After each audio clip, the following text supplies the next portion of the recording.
morning, Westeros. And welcome to our Morning Throners podcast. I'm Nelson. I'm Jeff.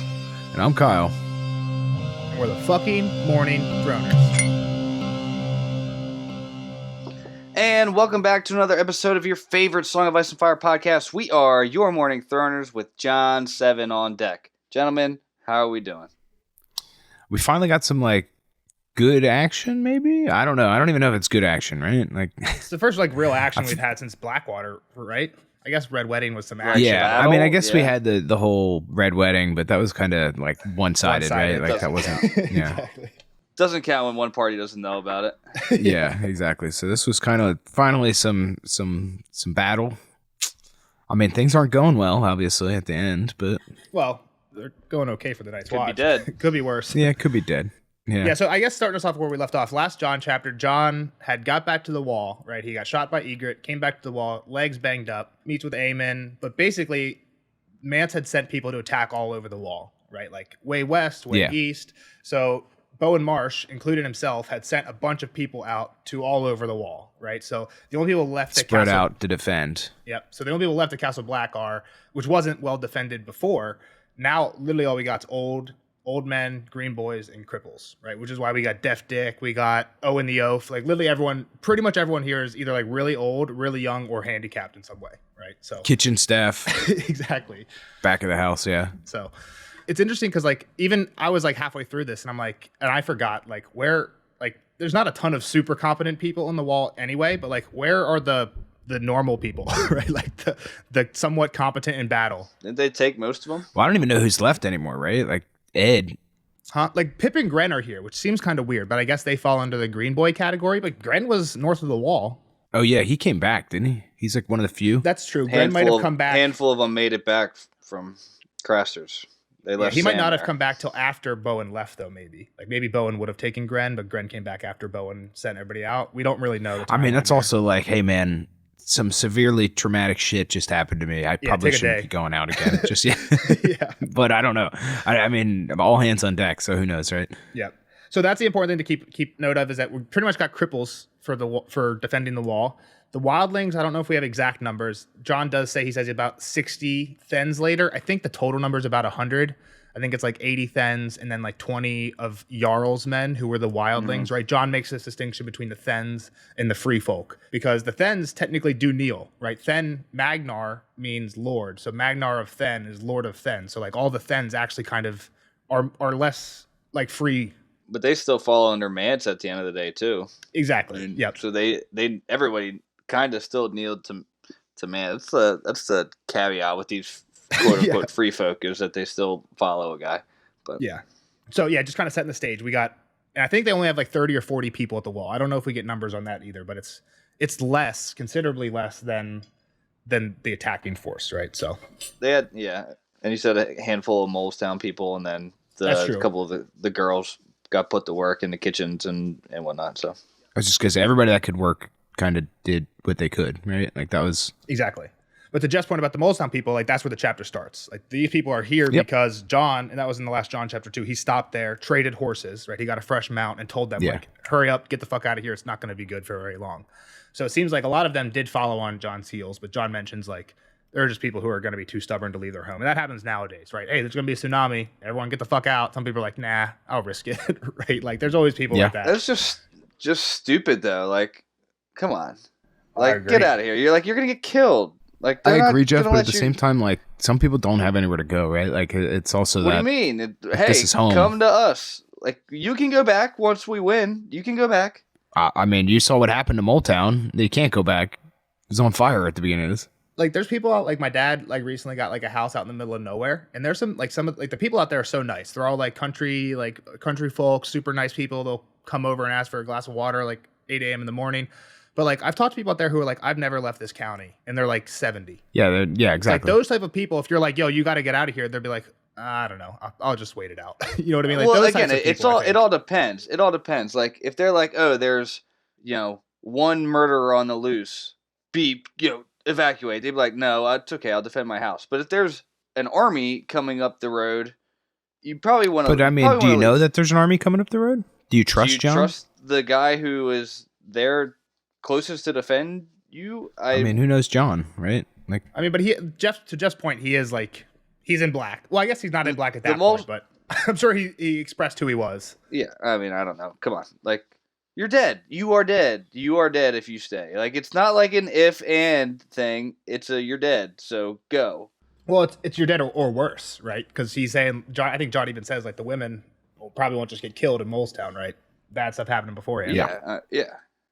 And then they'll get killed. So exactly. All right, let's move on to the point. You're stupid if you stayed.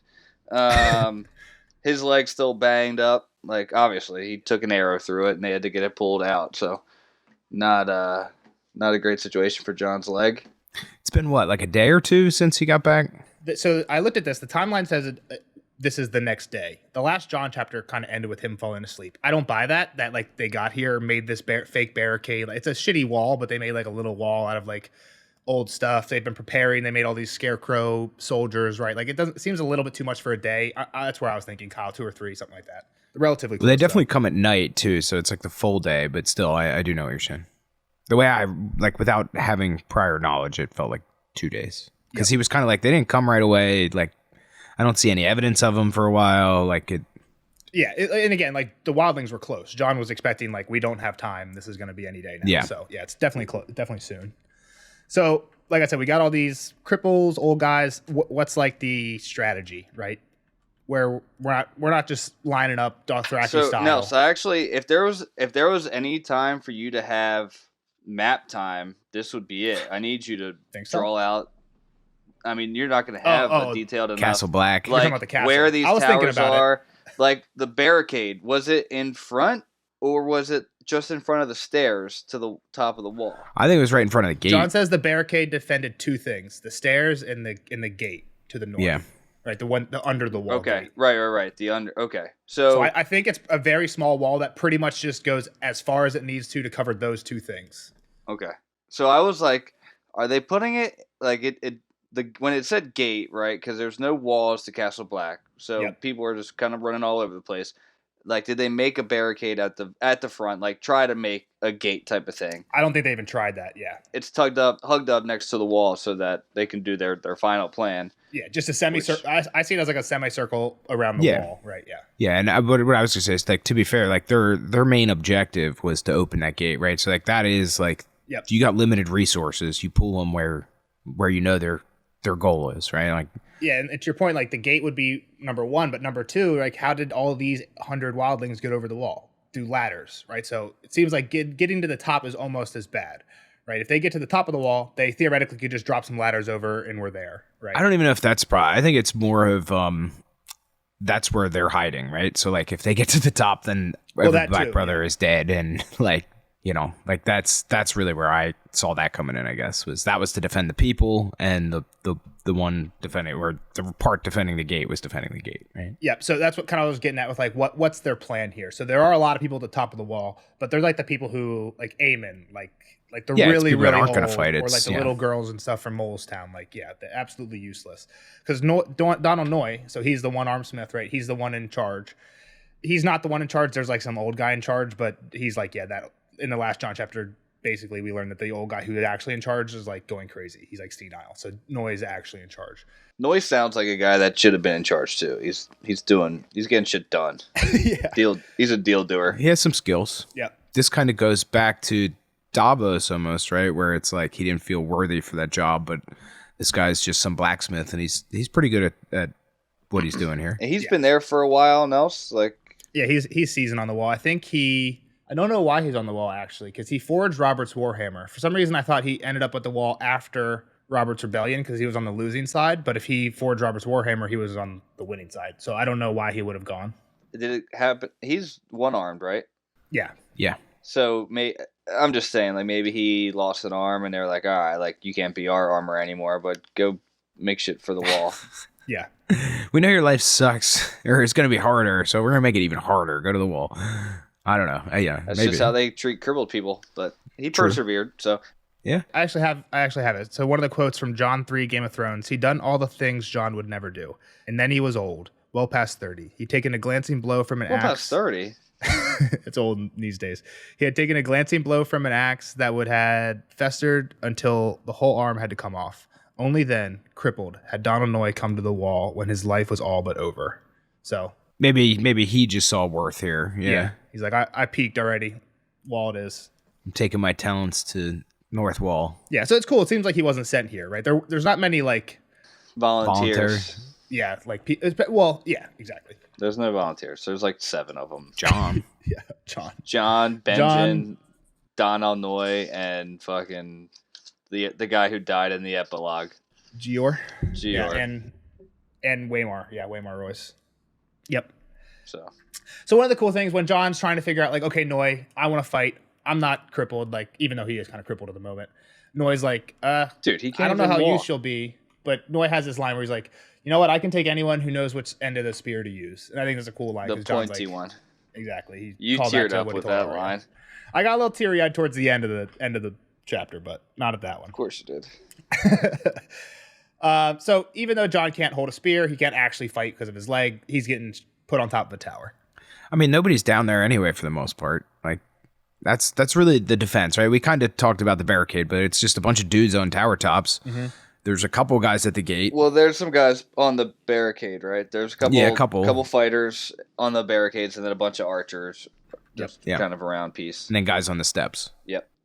And they got some fake guys too. They got some fake scarecrows hanging around. Yeah. We lost on that. Yeah, they're putting guys up to make it look like they had more numbers, try and scare people away. This is a great idea, right? Even if they know that those aren't real people, in the heat of the moment at night, it's going to be hard to tell. Eating arrows, yeah. Exactly. It'll be hard to tell the difference, like who's the real one, who's the fake one. If they have archers shooting, like it might like take a bullet for somebody. Well, that's what I'm saying. Yeah, it's you're wasting ammo, you're wasting targets, you're wasting time, like aiming at them and shooting them. Like that's one less shot at a. It's like popping a deployable in Call of Duty. Like, it's pretty useless, but like, hey, maybe it'll take somebody for a second. Exactly. You never know. Yep. So John's thinking about how he knows he thinks he never let himself become friends with any of these wildlings, right? Like he thinks about some of them, Grig the Goat, Court, Big Boyle. He's like, I never actually became friends with any of them. Do we believe that? He like was liking them. For sure. There was a chapter where he's like, man, I'm starting to know these people too much. And they're like, I kind of like them.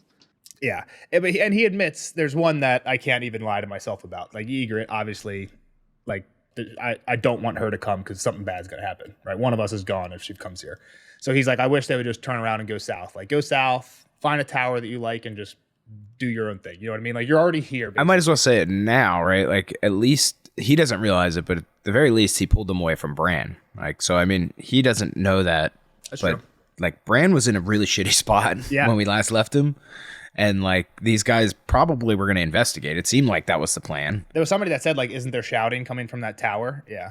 Yeah, exactly. And it was, like, definitely leaning that way that, like, somebody was going to get out there at some point. And then, like I said, this John caused the scene, left. And then they probably just ditched, right? Like, I don't see them. We better go check out the tower while we go chase down this guy. You two stay here, check out the tower. Like, who cares? Yeah, exactly. Yeah. One last thing on the scarecrow. What do they call them? Scarecrow. Yeah. Scarecrow. Sentinels. Strawmen. Yep. John says Sentinels. Out of everyone there, 9 of every 10 are these scarecrow things. And they have 30 people. That's a ton of that's a shit ton of scarecrows, right? I mean, they probably just spent the day, right? Again, the whole hope was like, let's try to scare them away. Like, oh, we've got what are you gonna do? We're just gonna shoot you. If they had 100 people shooting, it's. Yep. Well, and what I was gonna say is this goes back to even John's kind of misinformation campaign of this place is well defended. We have full staff. That's a good point. Yep. Because he's been You're saying what he's been telling. That's what he's been telling the wildlings. Yeah, exactly. So he's been lying to them, saying it's tons of people. They show up, they see tons of shadows and figures on the top of these buildings. I'd be like, oh shit. Maybe he wasn't lying, right? Yep.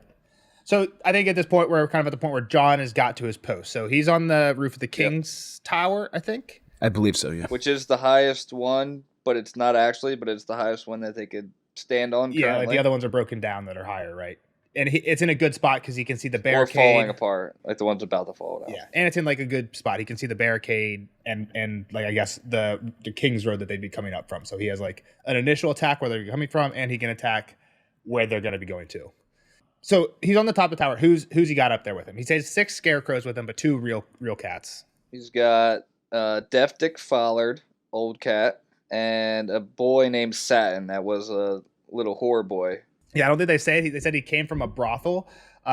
They do mention it later. Yeah. Did they mention it in this chapter? Because I knew we had heard about him before.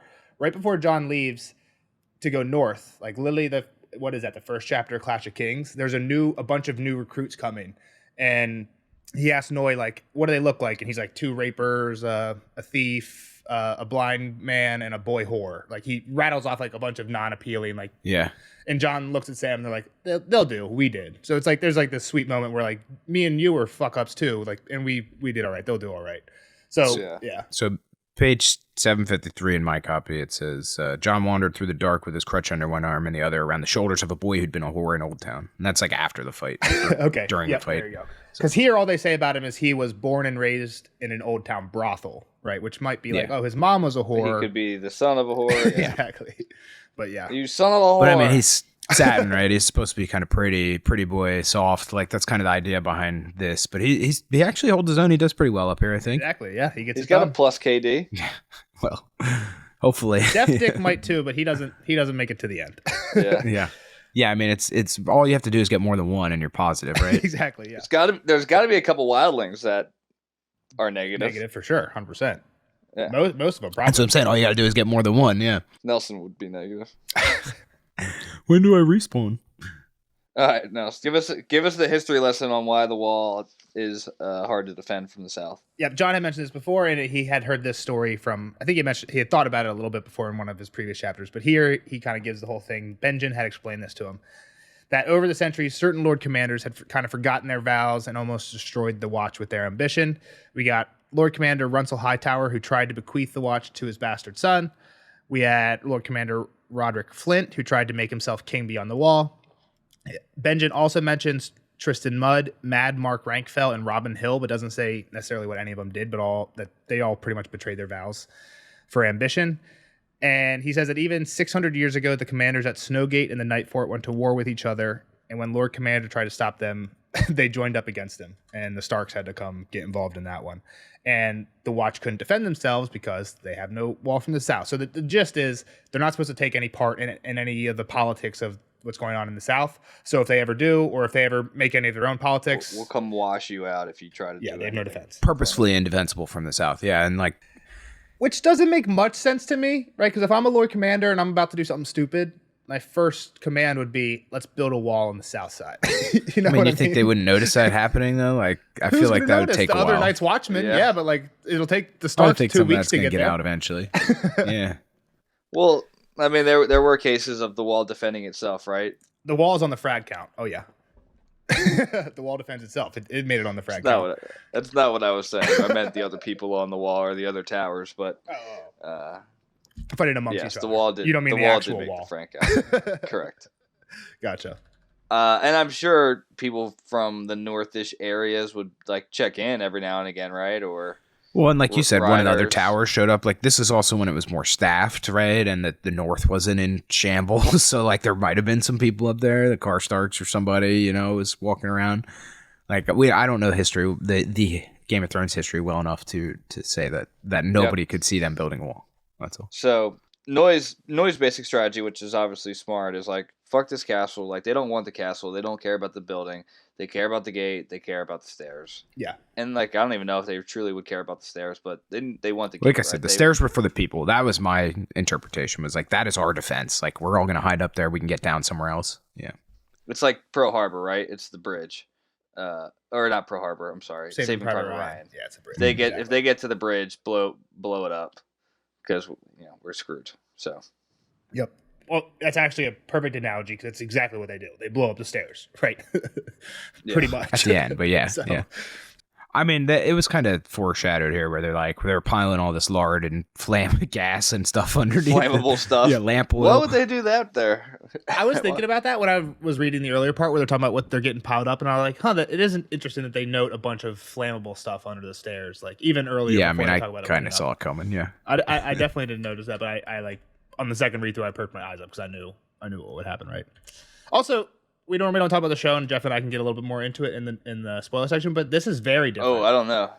It's very, very different. We'll talk about it Is more in that the all we're spoiler going to section. say? Yeah, we'll talk about it more in the spoiler section, but it's definitely very different. I kind of like the book, the way the book. I'm not even gonna give my opinion because I don't do that. We'll hold it off till the spoiler section. Jeff doesn't have opinions. So John's just mentioned to some people, Gret and Pip are taking people up to the top. He sees two Molestown people, two ladies, Sky Blue Sue and Lady Melina. All right, so John's like, man, if we just had a couple more rangers with a couple more horses, we could go through these guys like nothing. We could end them. Yeah, we just go south and just destroy them. Yeah. Yeah, meet them on the road and just end them. Yep. Well, I think this is where we probably get the best estimate of numbers, because he thinks if they had 50 mounted men, it would be good. But they didn't have that many men, so they're less than 50 men, and they didn't have half as many horses. So they got very little, but I got to get the actual numbers in, and we can. I mean, I also took that as like this is less than 50 worthwhile men too, right? Like I don't know that For some reason, I had a feeling it was like 30-40 range was like that was it that was left. Because remember last chapter 2 when John shows up, he's literally like it's a ghost town. He's like looking like why where is the there fuck no is lights everybody? there? Yeah. Why are there no lights there? And he ends up going to the armory and seeing Noy. He's like, where is everybody? Is the first thing he says. Yeah, it's the only fire I saw or whatever, right? Yep. So here's where he talks about the Green Boys. We get the list of names who we got, which sucks because a lot of these guys are the first time we ever hear them, and the last time we ever hear them because a lot of them get killed at the end. That's better than our favorite characters dying, though, That's right? True. But it's a lot of work for me to put them in the notes just to be like, oh, dead by the end of the chapter, right? Especially here, I don't remember that young and old Henley died, right? I was like, you know what? These guys might be characters that come up a lot in book 4 and 5. This is exciting. I'm exciting to write these new Night's Watch people down, dead. Didn't even remember who young and old Henley were. So we got Stout Old Kegs. He's slow as ever. Spare Boot, who's hopping around on his peg leg. First off, Spare Boot is a hilarious nickname for a one-legged person. That's a great nickname. I saw something online. I don't know why I saw this, but they have a thing now for like people who are actually like one-legged, where you can get like an amputee pen pal, shoe partner. Exactly. Yeah. And you share pairs of shoes where like you'll get the left and they'll get the right or whatever. I think that is awesome, right? So you don't have to cut the cost in half. Genius idea. Next, we got Half Mad Easy, who's also another hilarious character. He thinks himself Flooring the Fool. He's pop it off later. Well, whether he's actually accomplishing anything or not, but he's putting on a show later on. This cat Easy. Then we got around and Dornish Dilly, Red Allen of the Rosewood, Young Henley, who is well past 50, and Old Henley, who is well past 70, Harry Howe, and Spotted Pate of Maidenpool. What is that, like 9 people? Yep. So some of them are waving, but some of them are kind of giving John the stink eye. Rask. Well, yeah, I mean, they don't trust him, right? He just was spending... One, he killed one of the, like, commanders, maybe not the highest commander, but a high up guy. Corin. Yep. What the hell are you doing with these people? Like, are you the mole? Are you the mole for them now? Are you going to start stabbing people in the back when you get here? Yeah, flip flop waffle bitch, right? Yeah. So this was something too that I was confused on slightly last John chapter 2. When he shows up, Noy, one of the first things Donald Noy says to him is, yeah, Thorin Smallwood actually saw you riding with the wildlings and you were wearing like a gray cloak. And he's like, I can see the cloak is true enough, right? And there's that conversation. And we were like, when did Thorin see him? Like when Thorin was on the way back to the wall and John was marching on the wall. But I thought about it more and went back. Thorin Smallwood, I looked in the notes. He was one of the 3 that got sent out, right? So Jarman Buckwell, Corin Halfhand, and Thorin got sent out. Those were the 3 who were supposed to go ranging when they were in the Frostfangs. So I think it was probably then, right? He was out ranging, comes back to meet everyone at the Fist, and then he comes back. He was around the wildlands. Exactly, and then he comes back to the he's thought Smallwood's at Craster's, I think, and probably makes it back to the wall that way, or tells someone at the Fist or something. So, but that makes more sense because I was confused. Like, when would he have seen him? But because of that, exactly, that's where the Night's Watchmen last they heard John's a wildling. So some of them are like, wait a minute. Yep. So Noy keeps on just commanding, right? He's telling which barrels go where. The stuff's going up all the way up to different landings. They got shit out front. Obviously, the food is becoming the barricade. They're using it all. They're putting it all out there. Exactly. So, fuck it. We're the winning or we're losing. If we lose, we're fucked. Exactly. Use it all. There's no retreat. Yeah. It's like I mean, that's really what they are, right? They're the last defense. So. Yeah, like you said, this is pretty much it. It's weird, too, because they're the last defense from the north, but getting attacked from the south, but to defend the north. Yeah. And it's when John's thinking of what Eddard had told him about being a commander, and he's like, wow, Noy's doing pretty good, because he's loud enough that we can hear him. And he probably is saying it with a good enough tone that you believe him. And say it with your chest. I feel like John mentioned this sometime in the past. I don't know if it's important, but like he says like him and Ned had told them in the past that it's like it's important, and him and Rob would scream to each other. I feel like he mentioned this at some time in the past. I don't know. I don't think so, but it might not have been. I might just be remembering from a previous read through. But yeah. So all the Molestown people, Noy's like, if you're not going to fight, get the fuck out. Like, we're not just defending you people. Yeah. Like, you're either with us or... The wall. Yep. They got some extra gear. They had way more people than they had men, so the Molestown people actually got some gear, which is kind of important because the Wildlings don't. Like, they have stone. Like, some of them have brass, but, like, most of them are, like, stone shit. And even brass isn't that good of, like, fighting stuff. So the Molestown people are armored probably better than the Wildlings for the most part. Yeah, Satin's definitely nervous, and it kind of gets back to John up in the moment, right? And Owen the Oaf shows up. He's got some food: buns, cheese, onions from Three Finger Hob in the kitchens. And John wonders if it's gonna be their last meal. Do you think, like they're basically getting like loaves of bread with shit stuffed in it, right? I don't think that stuff's in the bread. I thought it was literally just like, here's a basket of buns. Here's a so to be fair, he had a wheel of cheese and a bag onions. of onions. It says so. Yeah, I don't think that maybe they weren't raw onions, but they were bagged. Okay. I just thought maybe like when they were cutting the bread, like there was like nuts in the bread type of thing. Oh, yeah, that I think was in the bread. That happened at one point, right? Yeah, for sure. This meal sucks. this is, but they do get some lamb, right? The lamb comes up a little bit later, or some kind of meat. I feel like I like raw onions, but like I'm not gonna pull a Creed. Eat a raw onion. Is that a potato or an onion that they? When they're doing bets in the office and they get Creed. It's been a while since we made our offense reference, so let's linger on this one. Where Creed's eating an apple and then somebody makes a bet that they can swap it with either a potato or an onion that he won't I think it's notice. an onion. I don't remember. I think it's a potato. Ooh, that's a good. I think it's a potato. That's a great trivia question. I don't remember off the top of my head. For some reason, obviously I thought it was an onion, but now I'm thinking it's a potato. It's good app. It's a potato, I think, because Google tried to finish it with. I said Creed eats and then it says potato. Okay. Creed is eating an apple. I found a potato. Andy returns from anger management classes. Yeah. All right. So Satin's scared. He's like, "When are they gonna come? When are they gonna come? When are they gonna come?" And he's like, "Well, you'll see, or you'll hear. Right? Yep. You'll see him soon enough." Owen. So let's talk about Owen. New character too. Somebody was making fun of me in the when we were talking about scheduling the podcast. Someone called me Owen the Oaf. Well, yeah, you were like afraid you were going to drop a baby or something. So I felt it was accurate. I wasn't just like being mean. Like Nelson, you're Owen the Oaf. Nelson made the comment. Obviously, he texted it to us, and I hadn't read yet. So then when I was reading, I was like, "Ha, that's where he got it." Oh, because Kyle said Owen the Oaf, and I said, "Yeah, my mom dropped me on my head. All my wits leaked out."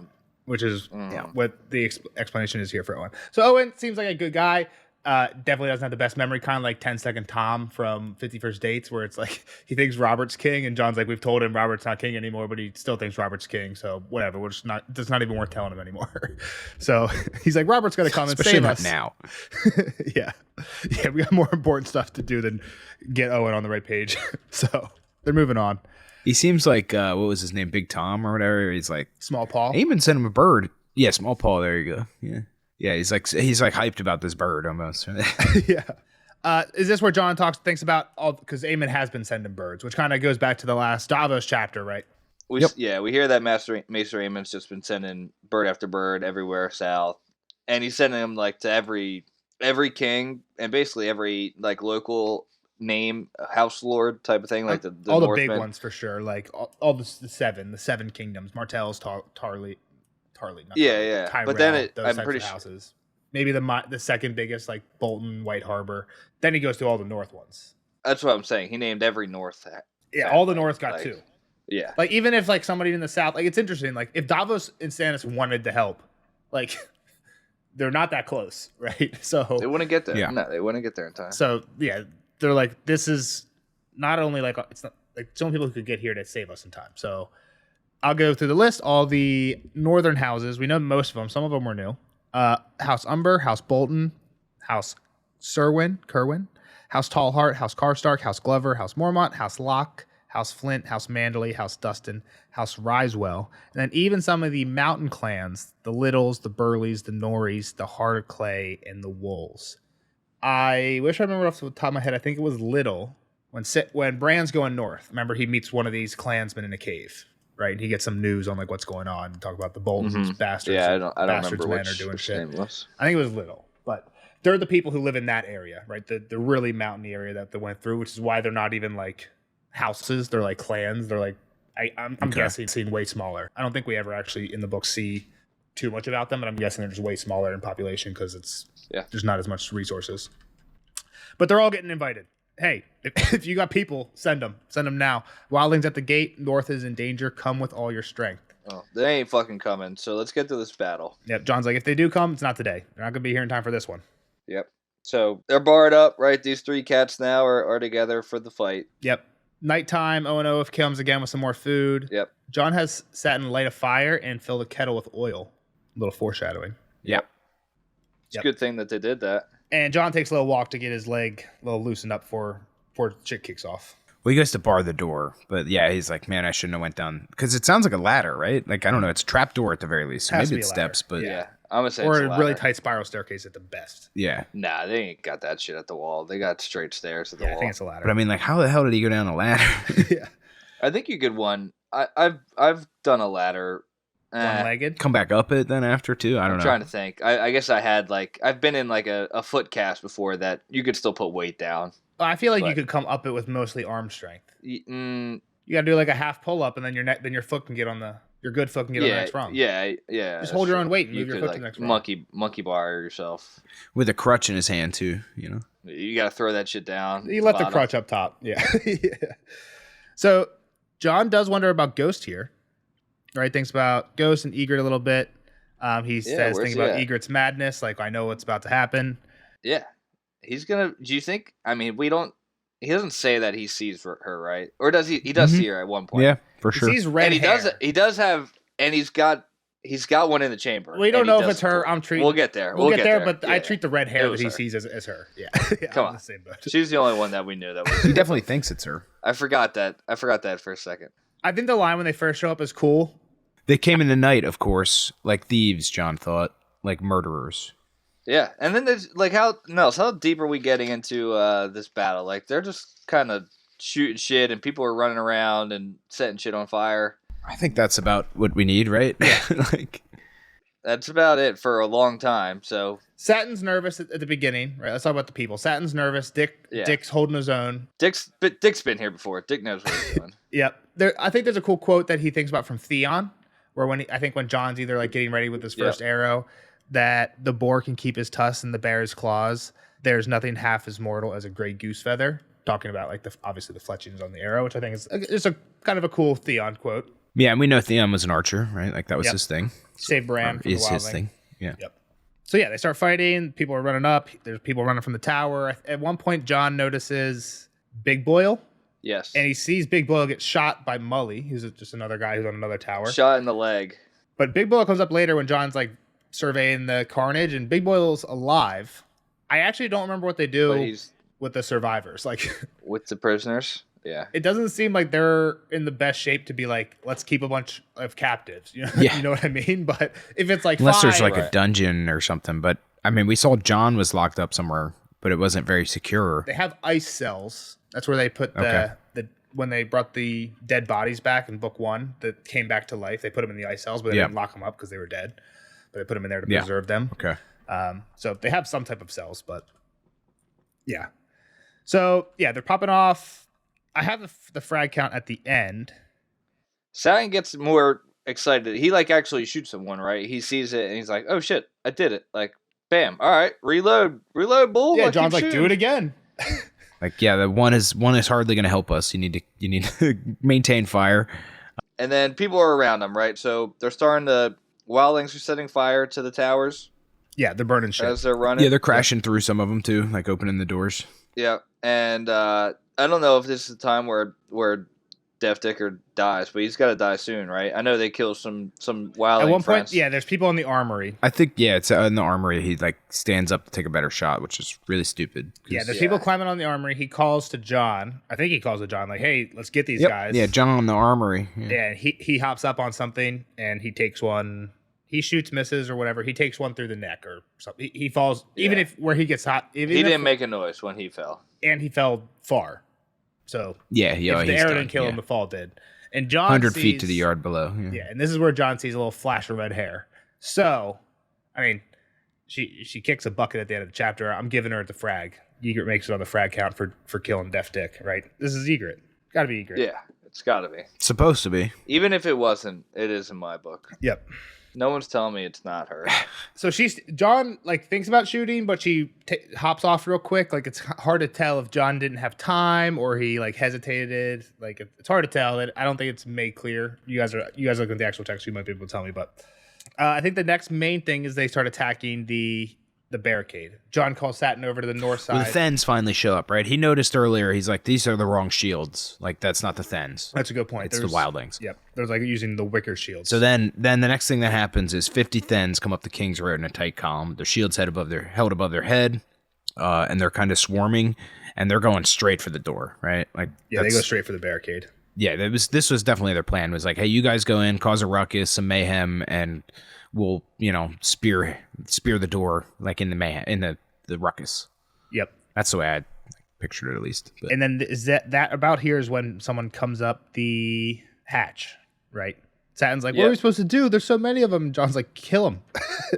And then he has to go get more arrows, right? Because he has to go refill his quiver at like the top of this tower. Couple times he had to go get bad planning, I would say.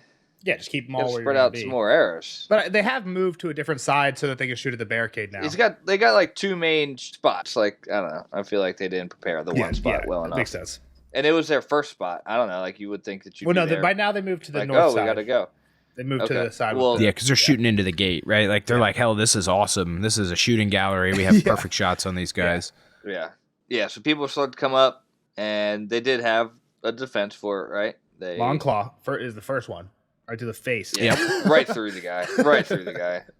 Rough. And Satin shoots the next one in the head with a crossbow quarrel from point blank. So yeah, that went clean through too. Yeah, that guy goes down too. Yep. And then they get the oil and they pour that down. Dude, that's gotta be awful. I like how they grab their oven mitts and they snatch up their oven mitts real quick and then they dump it on. I mean, to be fair, that's probably hot as shit. Yeah, I get it, but it was just funny. It's like holding a cast iron pan. Like you can't even like touch the handle. Yeah. You can't even touch the handle. Like it's crazy. I fuck myself up so many times. I was trying to leave like the little chef towel on it, and I forget. And What's crazy is after that, it works, right? They pour the oil down, and then they close the trap door, and then this heavy ass thing. I don't know. Maybe they're like, "Fuck that, let's not go back up there."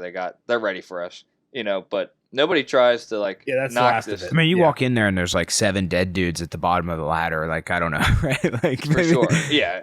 That's what I'm saying. Like they either tried not to do this, or like, all right, fuck this place. You look at 2 guys with holes in their face, one from long claw, one from a bow, and the other ones are just horrifically burned. So yeah, you're like, I'll pass. Satin didn't like that. He almost got sick. Yeah, he's almost thrown up at the screams and maybe the smell. I don't know if to mention that, but probably isn't good. Yep.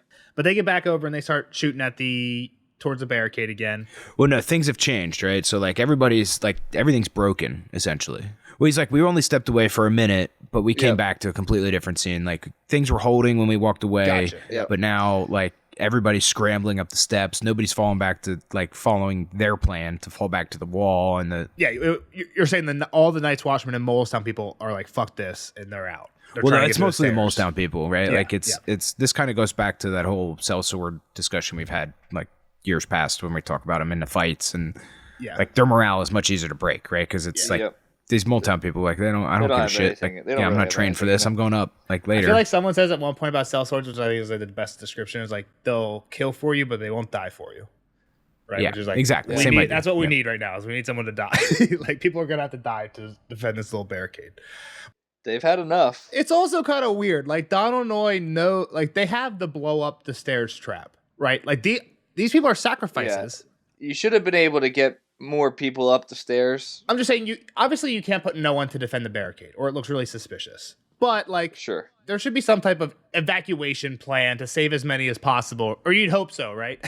The plan is probably defend, and then once you can't defend anymore, retreat up the stairs, right? Yeah. And the cats that are dying just didn't get their chance to retreat. Like I'm sure they retreat in bunches or. I think what happened is it happened too fast, right? It was like 1 minute things looked okay. The next minute it was like to them, to the defenders at least, it was just like, okay, this is over. We got to go. I mean, and you think John, if he's staring at the barricade from up top, he's probably taken out a lot. He's gone for how long does it take to get this trapdoor situation finished? Yeah, that's probably 15 bodies that he. I don't know if he's that good of a shot. You're saying he could have been helping out. Yeah, he could have at least got some shots off, right? Yeah, they lost their air support or whatever you want to call it, their archery Overwatch. Their Overwatch. Sniper. Yeah, it's like when Jeff tries to just push a team in PUBG without me watching from the back building with the car. He doesn't stand a chance. If I have the car, I don't need you. It's game over. We win every time. I don't need you. You've been getting killed by bots. That's true. That is true. You should change your name to Killed by Bots. Yeah. So he sees Rast get killed. He did mention Rast earlier. Rast was one of the people giving him evil eye. Not necessarily. Rast didn't like him necessarily for the wildling thing. Rast was the one who was not. I think he was never liked him. He didn't like Sam. He was bullying Sam. Yeah, so he had Sam, and Ghost fuck with Rast. Wasn't Rast trying to get people to rounding up guys like fuck Lord Snow, let's I bully think John him was now. like, hey, everyone leave Sam alone. Quit bullying him in the yard. We're not gonna fuck with him anymore. And Rast was like, you do what you want. I'm fucking up with Sam. I don't give a fuck. And then they wake him up with Ghost in the middle of the night. And they're like, you're gonna do what we say. And then he did. He pissed himself and then never fought Sam again. But now he's mad. Yeah. Still mad at him. It's never healed. Yeah. He takes a spear to the belly. He's gone. He gone. Young Henley. Dead. Old Henley. Dying. And old Henley's 70. So a 70-year-old dying, especially in this time, is dead, right? You're not coming back from that. I chalked him up as dead. Yeah, he gone. Yeah. He's surrounded. He's getting another... even if they walk by, someone's getting a spear through the belly. And then you got my boy Easy, who earlier was the guy who was half mad and he thought he was flooring the fool. He's spinning and slashing and laughing like a loon as he jumped from cask to cask. Again, noticeably doesn't mention him actually doing anything productive, but he's putting on a show. He doesn't kill anybody, but he's putting on a show out there. Makes a good target. Yeah, exactly. He's a distraction. Yeah. He took an axe to the knee, and that turned his laughing into shrieking. And that's when they officially broke, right? Per John. Yeah, broken. Yeah. Well, Saturn's saying they're breaking. John's like, nope, we're fucked. Yeah, that ship sailed. Dornish Dilly died. Kegs got caught by one, but Satin saves his cat's life. Shoots the Then. And it seems like Kegs makes it up the stairs and is not mentioned later that I noticed got re-caught and killed. So I think Satin saved his life. Which is kind of funny because there are people that died on these stairs. You would think this big fat dude, because it sounds like he's a big fat dude. Did he get high enough? And he needed to get 9 landings. 9 landings is the money one, right? So I'd be huffing and puffing. I don't know if he made it. We'll find out. Keep them in your notes. John, I think there's a cool part. John's like, Satin, what gods do you pray to? And he's like, the 7. He's like, all right, you pray to yours, I'll pray to mine. We'll need it. I'll pray to see who helps us. Oh, fuck. They're just shooting a lot, blah, blah, blah. John ain't got no arrows. He had to go back, get some more. He ran out. Got the refill. Yep. Sound was just popping off still. Yeah, next update I have is there's 3 black brothers who are standing their ground, fighting a little bit on the 4th landing. But they don't stand a chance, and they're just washed over pretty quick. It's like a wave after wave. Yep, and all the running men made John remember something Ned had told him. A man is never so vulnerable in battle as when he flees. A running man is like a wounded animal to a soldier. It gets his bloodlust up. Just gets everybody fired up. Yep. So this is when it seems like the plan is in action. John tells Satin go get the torches. They get the torches. They get some fire arrows. He lights one. John's in charge of the shooting now. Satin's the lighter. And Satin's scared as shit. John's also scared. And this is where John sees Steer for the first time. He's climbing the barricade. His helmet's off. He's pointing his axe. And he has a weirwood spear. I don't know if they'd mentioned that before. It's pretty cool. Weirwood spear. He's commanding something at the gate. Probably go open that shit, right? So yeah, start hacking away at that fucking chain. Yep. And then Noi sounds his war horn. And everyone starts fighting or firing these fire arrows. Not just John. A lot of the archers from the other buildings are also firing fire arrows. And Noi's throwing torches. So the arrows are getting shot at all the shit at the bottom of the stairs. Noi from the 9th landing is lighting the shit at the top of the stairs. Yep. John mentions that the whole stairs had been soaked in lamp oil beforehand and drank it up pretty good. So they got coming from above and below. So I just have a question on so they're on the 9th, right? 9th is where Noi is laying shit up. Yep.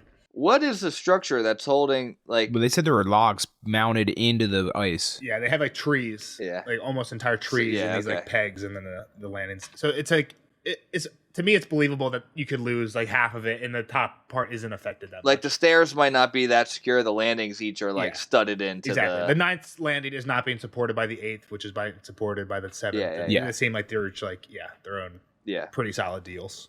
You could kind of cut the stairs off and be on a landing and be cool. Yeah, I was just like, bam, blow, boom, ship blows up.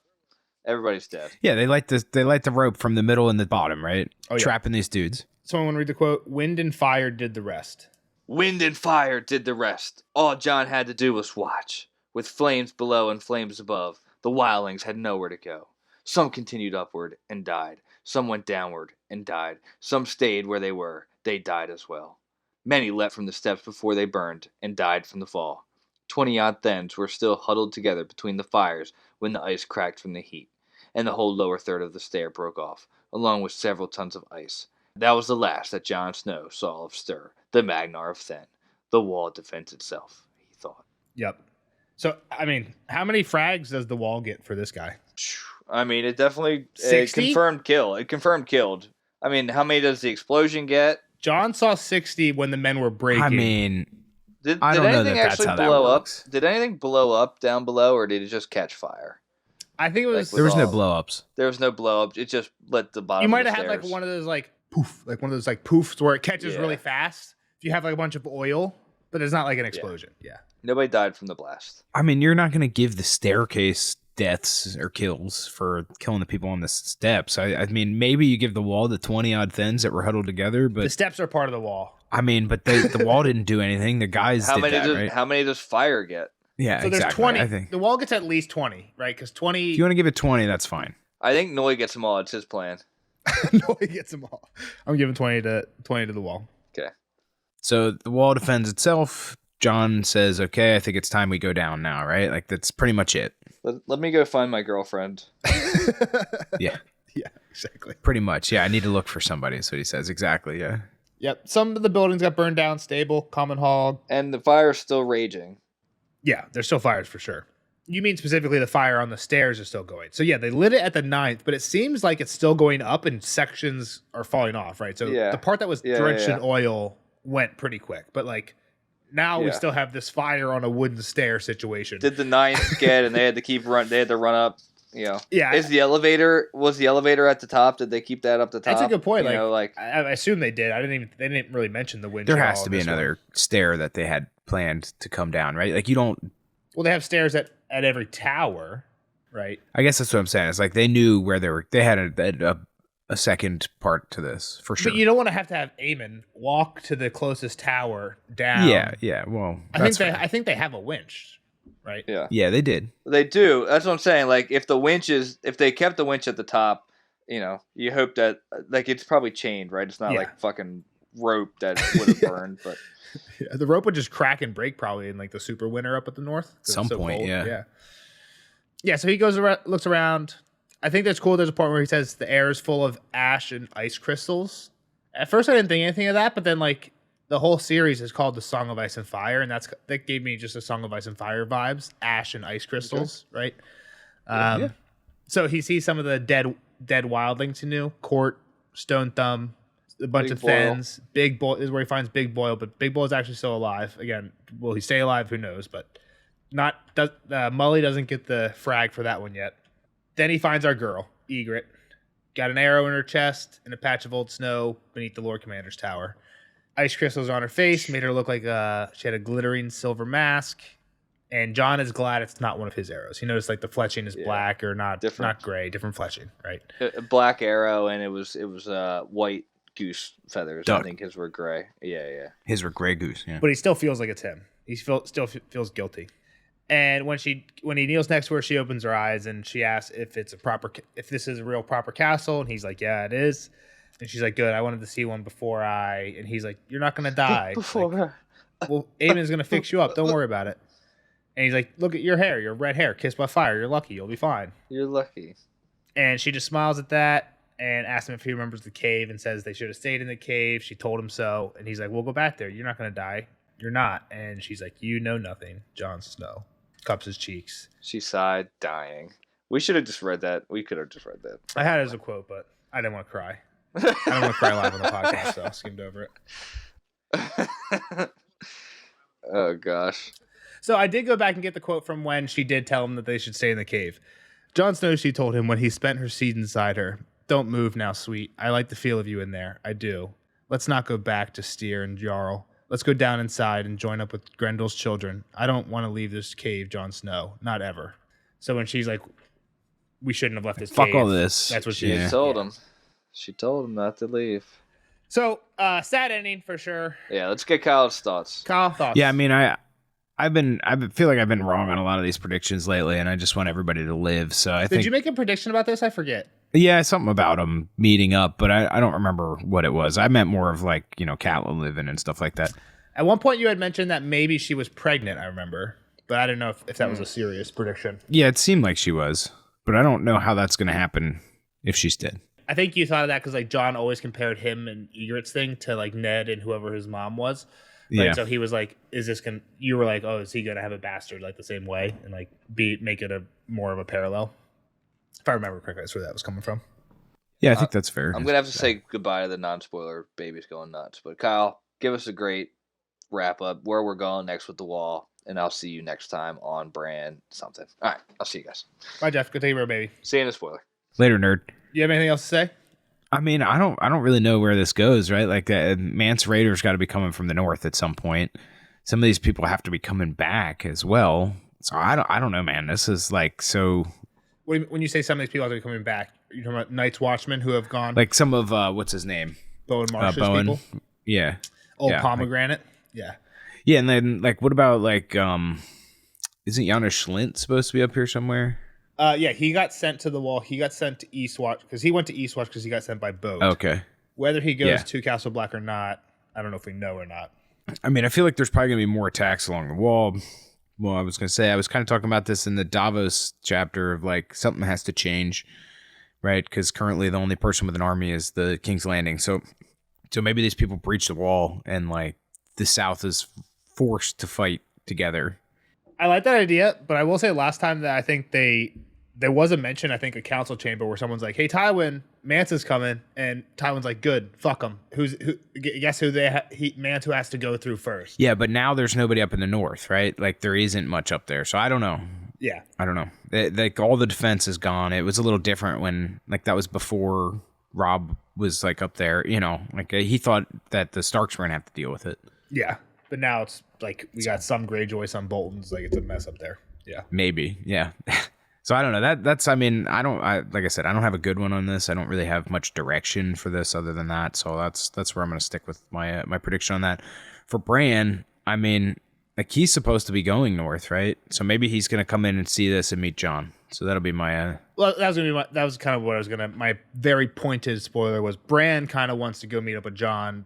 Jojen is kind of like, fuck no, we can't see anybody, or they're going to send us back. Or like not let us go. Like they're trying to go north of the wall, and Jojen's like, if we meet anyone, they're not going to let us go where we want to go. So like, fuck no. And Bran's like, let's go to Jon. So I think you kind of answered that. Yeah. So I think Bran's going to force the issue. Okay. Try and think. Yep. Try and get to Jon. And they do all like try and get their views, but they do. Aren't they also like, you're the prince? Like it's up to you. But they kind of give Bran. Yeah. Well, that now he's the king, a lot. right? So yeah, that's true. Last thing is I had the frag count for this chapter. So I have Jon shooting. And again, I feel like these numbers, like the frag count is such a weird thing to keep track of because like I think we could clearly attribute a lot of more kills, like confirmed kills to people, but because they haven't off page, we're not counting them. But whatever. Here's what we got. We've been doing it. We're going to keep doing it. And we'll say we. Yeah, I was going to say it is what it is. We understand it's flawed, but here we are. So Jon shoots 5 wildlings. I have 3 of them as like they're not confirmed. Like it got hit and he dropped, but we don't know if they're dead or not. 2 of them are for sure dead. I say we give Jon all 5. Fuck it. If we want to split the difference, sure. Whatever. Satin. He says he shoots one in the chest. Says he definitely shoots the trapdoor guy in the head, and then he definitely kills the guy that got kegged. Yeah. So Satin gets 3. I mean, he at least says got him. So yeah, and it's a crossbow, so I feel like that's more likely to like 100 for sure kill because like that's the whole point. It should be stronger, right?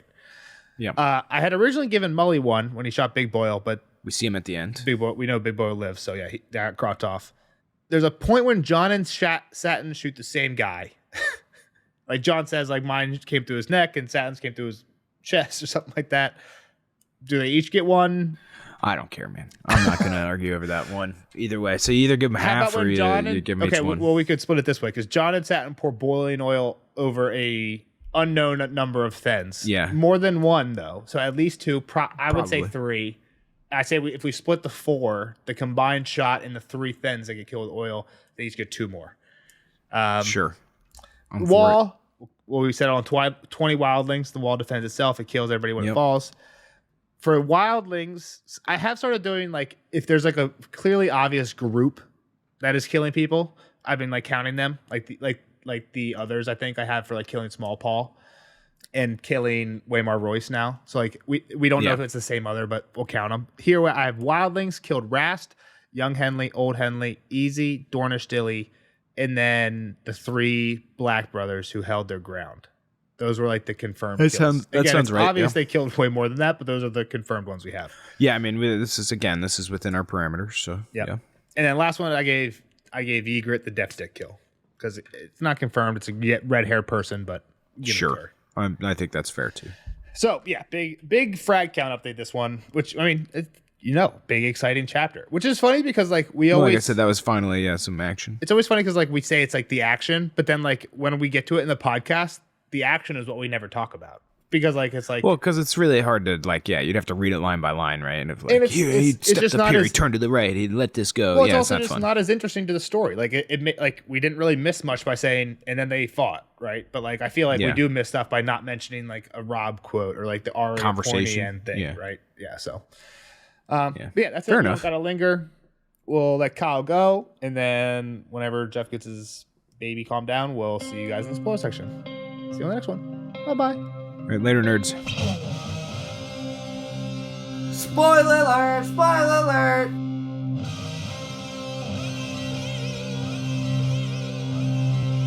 Spoiler alert! Spoiler alert!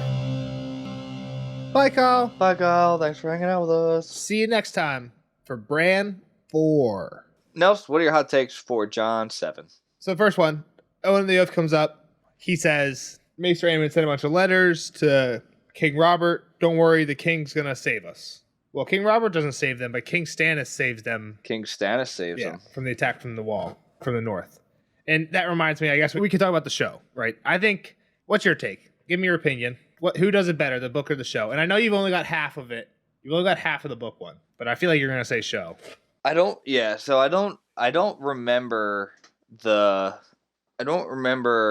the wall version of the fight in the book. The fight for the north. From the north down. I don't remember that side of it. Dude, that's got to be one of the best directed episodes in TV history. You're right. It is a great episode. The whole Jon at the top and at the bottom thing. It's just like, to me, dude, that is where they got... No, hold on. Let me finish. Yeah, go ahead. You like based off of what you just said, like Jon's running around. They might... It looks like they're about to lose on both sides of the thing. South and north. Like, yes. It's like, oh, fuck. Like, that shit. Then Jon's popping off. Then Jon's about to lose the stir. Then, bam, he comes back because Pip saves him. And then, like, yada, yada, yada. He's, like, fighting to get to Ygritte, right? And then she gets shot. Like, it's a lot more dramatic. And Ollie. I didn't mean Pip. I meant Ollie. I was going to say, I think Ollie is a really cool show-only character, right? Because I think in the books we get the Jon perspective pretty much only, right? In the North we get the perspective of Jon, who's kind of like pro Wildling, and then we get the perspective of Sam, who is kind of pro Jon, right? So he's like okay with whatever Jon wants. I think in the show having Ollie, having someone who like is like, what are you talking about? These people murdered my family. Like because Ollie is the Molestown people. Ollie is a kid from a farm that the Thens killed his parents, right? Exactly. That's a great analogy. Like, and I think Ollie is a great show character for that, for that reason, right? And I think it's one of the best things I think the show probably did was like wrapping Ollie into the murder of Jon Snow, right? In the show, that really explains like in the books, I feel like if you read the books only, you're like, wow, all the people who killed Jon Snow are super fucked up. I can't believe they would kill their Lord Commander. But I think in the show, Ollie gives you that, like, no, what the fuck is Jon doing? Like, he let the wildlings through the wall. Like, we've been here for thousands of years to stop the wildlings from coming through the wall. Again, that's not true. They're there to stop the others from coming through the wall. But they all think they're there to stop the wildlings from coming through the wall. So obviously when Jon says, like, no, fuck it, let him through, I'm going south, fuck the vows, I'm getting involved in politics, like, obviously they're going to kill him. So I think Ollie is like, I think it's hard a lot of times for book people, like book-only people, to be like, why did they kill Jon? He didn't deserve that. But I think in the show, Ollie is like it's easy for the fans to relate, especially because we see the scene where his parents get killed. And and the guy, the Fen is like, I'm going to eat your mama. I'm going to eat your dad. Like, go tell the Night's Watch. And then Jon's like, yeah, come on through. Like, fuck yeah, you're going to kill that guy. Yeah. And they play the whole part where Sam's like, you got to be strong enough to do what others don't think is right, but you know is right. Right? Sam gives Ollie the pep talk to go kill Jon. Right. I think it makes more sense the way, like, if you're Mance Rayder and you were trying to, like, actually take the wall, why would you not attack both sides at once? That's true too. That's a very good point. Like, big minus by Mance not having the fire that, you know, that the whole world could see or whatever he says. I don't know if this is a good excuse, but because it's true in the show too. But in the books, like, Jon is on the wildling side. Like, this is going to be easy. We're going to easily wipe out Castle Black. They're not going to be expecting it. And then we're just going to open the gate.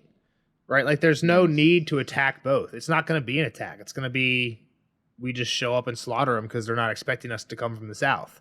The fact that Jon gets away and gets to warn everyone is why we got these Scarecrow Sentinels. It's why we got the barricade. It's why we're ready for this attack, right? If Jon doesn't get away, this is probably a massacre in their sleep. Yeah, for sure. So that might be part of it. I don't know if it's a good excuse, but that'll be my reason. Okay, I can see that. Like, you don't need the war.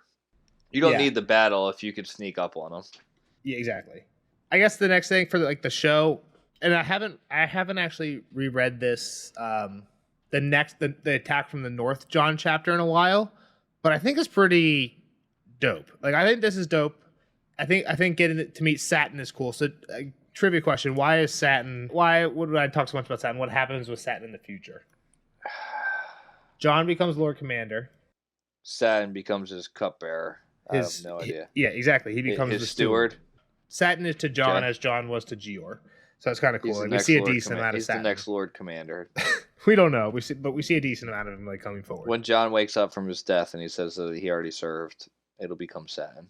Not Dolores said. Again, that doesn't make any sense to me. You know, I got the Night's Watch oath behind me. It doesn't say anything about to my death. It says, for all my nights to come. Which, to me, like, if you die and come back, you have more nights to come, right? It doesn't mean they're not your nights. It's not like, oh, I'm a different person now. Like, I get that, like, George plays that, but, like, there's no, oh, we're going to watch the wall till my death. It's for all my nights to come. If I die and come back, there's still more nights, right? Like, I'm still bound to my duty. So I always thought that was a bullshit excuse. Like, nope, because I died, I served my vow. There's nothing about to death. It's not a marriage vow.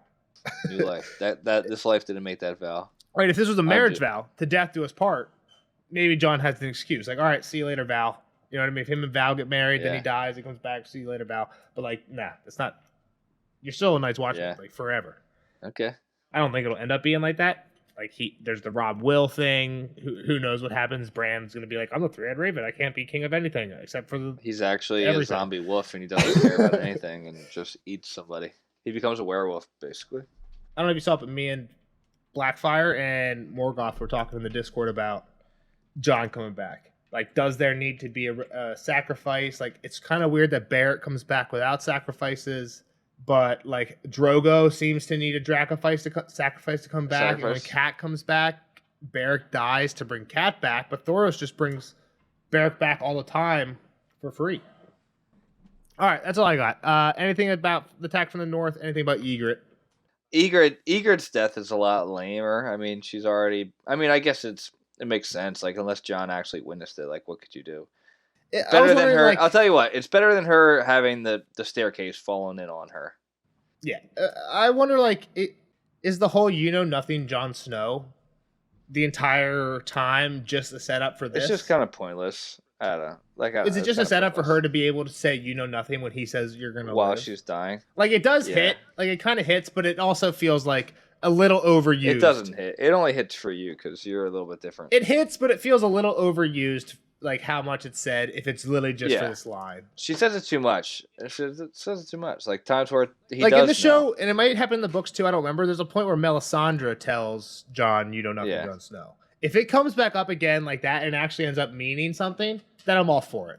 But if it literally was just as like a foreshadow or setup for the death line. Right. If this is the last time somebody else doesn't tell Jon he knows nothing, then it's a waste, right? Because the whole point is going to be that he thinks of Ygritte. I don't know about waste. I think it was a little overused as like it's just foreshadowing for the setup. And I'm sorry if you hear my dog clicking. He's chasing his own tail right now. I couldn't picking that up. I could, but I don't think the mic's probably not picking it up. All right. So I think again another reason probably why I like the show too, and the show again I think it's probably one of my favorite battles, favorite kind of episode. It's got to be up there. It's a dope one, and I don't think it gets enough respect. Like people kind of forget that it happened. That's true. But like I feel, and it's been a while since I've seen it, but I feel like Jon is not only fighting but also looking for Ygritte, right? Because he still kind of believes that I could be. Here, I can have the best of both worlds type thing. I could have them both, right? Like, and I feel like Ygritte was kind of doing the same. Like she was actively looking for Jon, and I might just be making that up, but that's kind of how my memory is serving me right now. I don't remember enough to say. You got more of her POV than just like maybe she shot a guy and you see her dead, right? I mean, like, the other thing in the show is Gren defends the wall, right? Gren goes under the. Gren dies below, yeah. Gren doesn't die below in the book. Somebody else does. I don't know if you remember or not, so I won't say it. Just give you a little bit of a surprise next chapter. But yeah, don't. It's somebody else. But the other thing I think the show does good too is Janos Slynt is here already, right? The whole him hiding with Gilly is pretty fun. It's like a comedy thing, but it plays pretty well in the chapter. I think the reason I don't like it in the show, especially when he comes back up, especially because he comes back up then and he tries to be like. Big dog, Sam Janos Slynt, and Sam hits him with Janos was hiding in a puddle of his own making. Great line. Yeah. I mean, was Jon Lord Commander yet? Did he already get voted, or that's after? He was not, and that's kind of part of my problem with the show. And then Janos Slynt gets his head chopped off. Like it's all dope stuff. That's all after that. Yeah, that's all after the battle though. But the reason I don't really like it in the show is that's where the show starts getting Hollywood, right? Jon got shot by an arrow like a day ago. And he's running around, long claw in hand, fighting the Magnar, hand to hand, up and down the wall, commanding men. Literally, he's barely capable. He's a cripple. He's with Deaf Dick and a boy whore in this chapter. And it makes sense. He got shot in the leg like a week ago. Like, I like the show. I 100% agree with everything you said about the show, right? It was cool. It's an awesome chapter. But that's where the show stops getting as much. Even Ned gets stabbed by Jaime in book 1. Ned has a cast on his leg for the entire rest of the season. They get away from that. They start getting away from that in the show to give the heroes the hero moments. My point is they give heroes the hero moments in the show when they didn't really do that in book 1, right? Like Tyrion does have a hero moment in the books in book 1, and he gets hit in the head with an axe on the way to the battle or a hammer because they couldn't afford to have the battle, right? So. Again, I like the show. I understand why they did it. Fans of only the show want that battle Jon to be the one popping off in the battle. We don't know the other characters. Yeah, I don't care that Jon's not popping off in this book. But that's part of the reason I kind of like the books give me a better taste. It's more realistic. Right? It makes sense. Like it definitely makes sense. But the show's it's a badass scene. I don't know if they do it exactly. I feel like the show gives them more time too, right? Because it's not like the Thenns are running up the King's Road, and this is maybe why they needed the fire, right? Think about this. The Thenns didn't chase Jon and go attack right away because they're waiting for Mance's signal. So they're more so waiting than on the attack. So maybe Jon had a little bit of... I mean, it wouldn't have been enough time, but... Well, I mean, it's weird because like you're saying in the show they had more time, but in the show they didn't do any prep. They didn't light the stairs on fire. There was no scarecrow sentinels. There's no barricade. They also had a wall in the show. They had a gate. They had... Yeah, because don't you remember Sansa comes in through the big ass doors, you're right. And she does. They have a fence. They have a southern facing wall. Yeah. So they didn't need to prepare.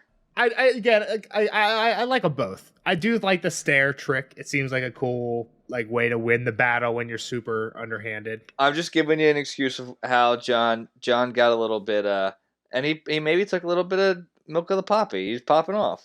What's weird, and I guess like John might be a slightly different case because he's so far out of anybody else's story, but like you would think that at this point Kyle suspects people are gonna die. I also, when I was re-listening to some of the earlier chapters, I think one of the things Kyle said he knew was that John dies because I think his wife is like a huge Jon Snow fan, so like he knows that John dies. She was like heartbroken when John died.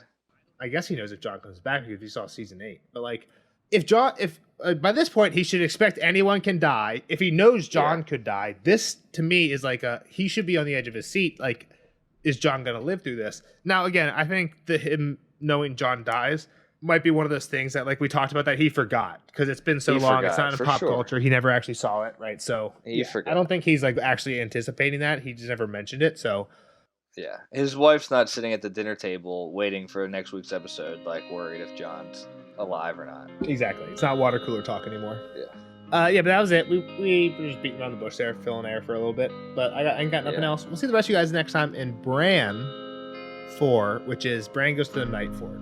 All right. Bye.